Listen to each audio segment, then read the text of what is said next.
Je m'appelle Maria et je travaille dans le domaine de la construction depuis 12 ans.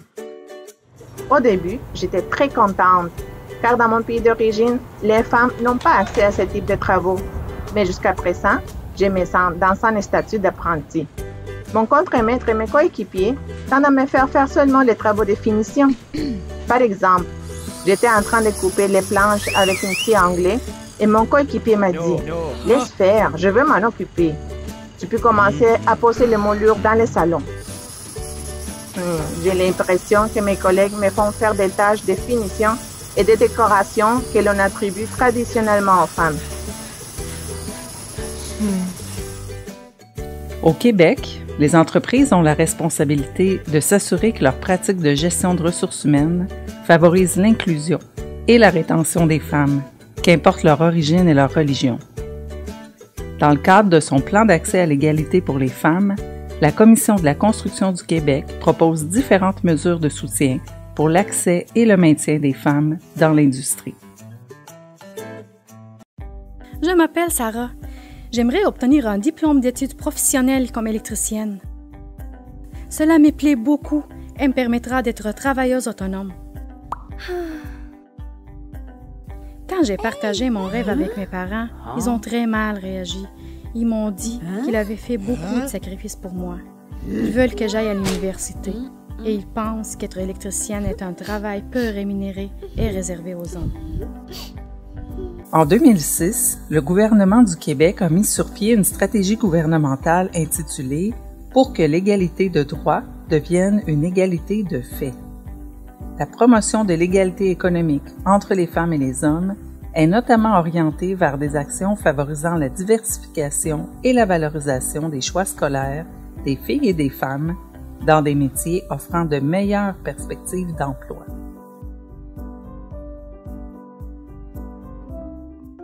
Je suis Mamadou, elle ma femme Binta.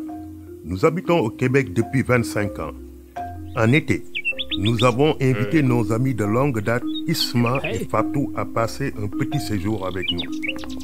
Le lendemain de leur arrivée, tôt dans la matinée, je me suis réveillé pour préparer le petit déjeuner pour mes invités. Alors que Binta, ma femme, continuait de faire la grasse matinée, Isma et Fatou étaient très surpris et choqués. Car dans notre pays d'origine, c'est le rôle de la femme de préparer la nourriture et de servir ses invités.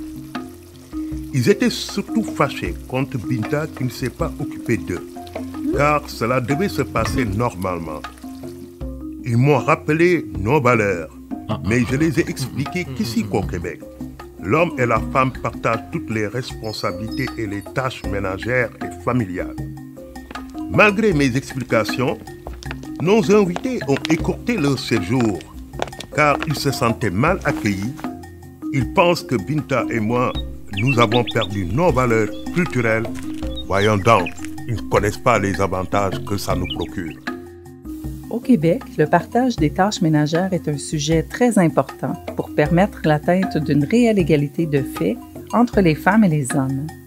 Un partage équitable des tâches ménagères entre les hommes et les femmes devrait être visé. Je m'appelle Pedro. Ma conjointe Eva et moi, nous avons acheté une maison au Québec il y a 5 ans. Comme c'est moi qui ai un travail permanent, la maison est à mon nom et je paye l'hypothèque depuis 5 ans. Durant les premières années que nous nous sommes installés au Québec, j'avais un travail peu rémunéré, à temps partiel, et quand je disposais des revenus, je les ai tous investis dans la maison. Actuellement, je m'occupe de toutes les tâches ménagères. Eva et moi avons décidé de se séparer et je vais garder la maison car elle m'appartient de droit. Pedro veut garder la maison, mais elle m'appartient aussi. Je ne sais pas comment nous pouvons résoudre ce conflit. Au Québec, en vous mariant ou en vous unissant civilement avec votre conjoint, vous avez créé un patrimoine familial. Ce patrimoine met en commun certains de vos biens et de ceux de votre conjoint que vous utilisez pour les besoins de votre famille, que vous ayez des enfants ou non. La création de ce patrimoine vous garantit l'égalité juridique et économique avec votre conjoint. Sachez qu'il n'y a pas de patrimoine dans une union de fait.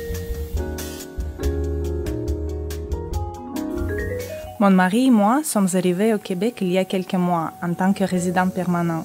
Notre plan est de nous installer d'abord, de trouver un emploi et ensuite de fonder une famille. Oh, je viens d'apprendre que je suis enceinte. Je ne sais pas quoi faire. Je ne veux vraiment pas avoir d'enfant en ce moment, mais je ne sais pas quelles sont les ressources en métier de santé au Québec. J'ai finalement pu trouver un centre de planning familial où je peux me faire avorter. J'ai annoncé la nouvelle à Igor. Je lui ai expliqué que je ne suis pas prête à continuer la grossesse. Et lui, il était très fâché de ma décision. Et il m'a dit que je n'ai pas le droit d'agir toute seule sans son consentement.